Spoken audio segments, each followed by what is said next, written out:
Hello friends, आज से हम ICS बबीता मैम के द्वारा पढ़ाई की पॉलिटिकल साइंस के प्रश्न उत्तर लर्न करेंगे। अगर आपने बबीता मैम के द्वारा करवाई गई थ्योरी नहीं देखी है तो ICS कोचिंग सेंटर एप्लीकेशन पर जाके देख लें। आज हम क्वेश्चन आंसर लर्न करेंगे। So let's start with me. Question number 1, निम्नलिखित में से किस अधिनियम के अंतर्गत भारतीय विधान परिषद को बजट पर बहस करने की शक्ति प्राप्त हुई? ऑप्शन ए भारतीय परिषद अधिनियम 1861, ऑप्शन बी भारतीय परिषद अधिनियम 1892, ऑप्शन सी भारतीय परिषद अधिनियम 1909, ऑप्शन डी भारत शासन अधिनियम 1909। हमारा सी ऑप्शन बी भारतीय परिषद अधिनियम 1892। क्वेश्चन नंबर 2, निम्नलिखित में से किस अधिनियम में कलकत्ता में सर्वोच्च न्यायालय की स्थापना का प्रावधान किया गया है? Option A regulating act 1773, option B Pitt का भारतीय अधिनियम 1784, option C charter act 1813, option D charter act 1833। हमारा सही ऑप्शन है ऑप्शन ए रेगुलेटिंग एक्ट 1773।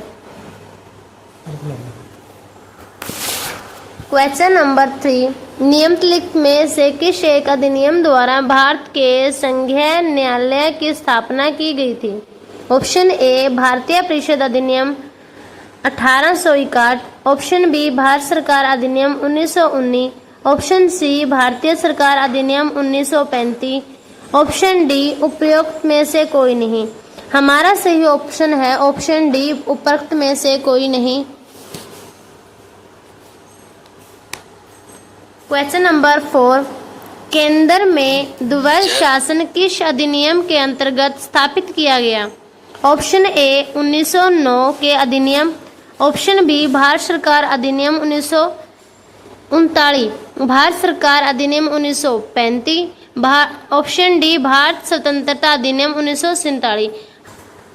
हमारा सही ऑप्शन है ऑप्शन नंबर सी भारत सरकार अधिनियम 1935।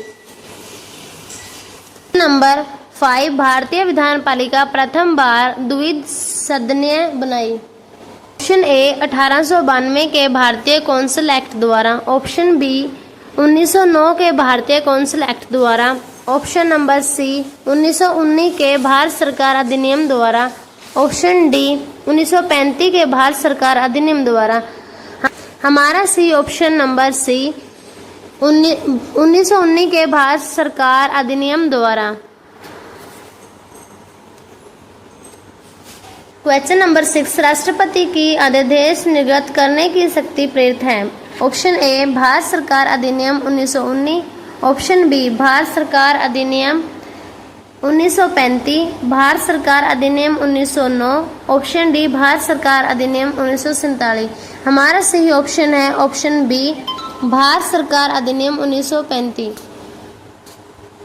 क्वेश्चन नंबर 7, किस अधिनियम ने भारतवासियों को अपने देश में प्रशासन में कुछ हिस्सा लेना संभव बनाया?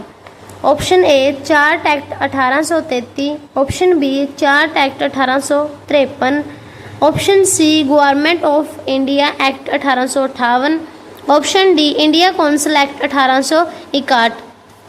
हमारा सही ऑप्शन है option number A charter act 1833। Question number 8, भारत सरकार के संविधान में केंद्र और राज्यों के बीच किया गया शक्तियों का विभाजन इनमें से किस उल्लेखित योजना पर आधारित है? ऑप्शन ए मार्लो मिंटो सुधार 1909, option B Montagu James Ford अधिनियम 1919, ऑप्शन सी भारत सरकार अधिनियम 1935, ऑप्शन डी भारत संवैधानिकता अधिनियम 1947। हमारा सही ऑप्शन है ऑप्शन सी भारत सरकार अधिनियम 1935। क्वेश्चन नंबर 9, अखिल भारतीय महासंघ स्थापित करने का प्रावधान शामिल किया गया? ऑप्शन ए भारत सरकार अधिनियम 1935 में, ऑप्शन बी अगस्त प्रस्ताव 1940 में, ऑप्शन सी भारत सरकार अधिनियम 1919 में, ऑप्शन डी कैबिनेट मिशन प्रस्ताव 1946 में। हमारा सही आंसर है ऑप्शन ए भारत सरकार अधिनियम 1935 में। क्वेश्चन नंबर 10, निम्नलिखित में से किस एक अधिनियम ने भारत में संघीय शासन की व्यवस्था दी थी? ऑप्शन ए भारत सरकार अधिनियम 1909, ऑप्शन बी भारत सरकार अधिनियम 1919, ऑप्शन सी भारत सरकार अधिनियम 1935, ऑप्शन डी भारत संवैधानिकता अधिनियम 1947। हमारा सही आंसर है ऑप्शन नंबर सी भारत सरकार अधिनियम 1935। क्वेश्चन नंबर 11, 1935 के अधिनियम द्वारा स्थापित संघ में अवशेष शक्तियां किसको दी गई थी?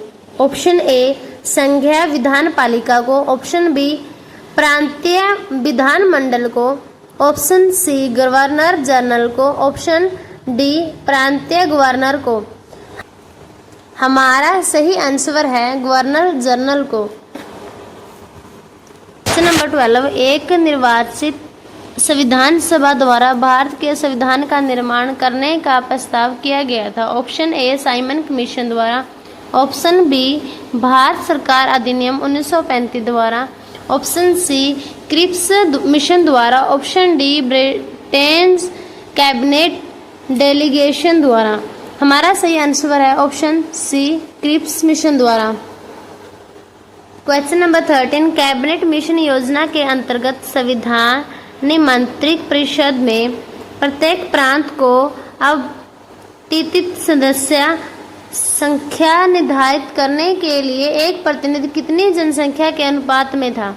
ऑप्शन ए 8 लाख व्यक्ति, ऑप्शन बी 10 लाख व्यक्ति, ऑप्शन सी 12 लाख व्यक्ति, ऑप्शन डी 15 लाख व्यक्ति। हमारा सही आंसर है 10 लाख प्रति व्यक्ति।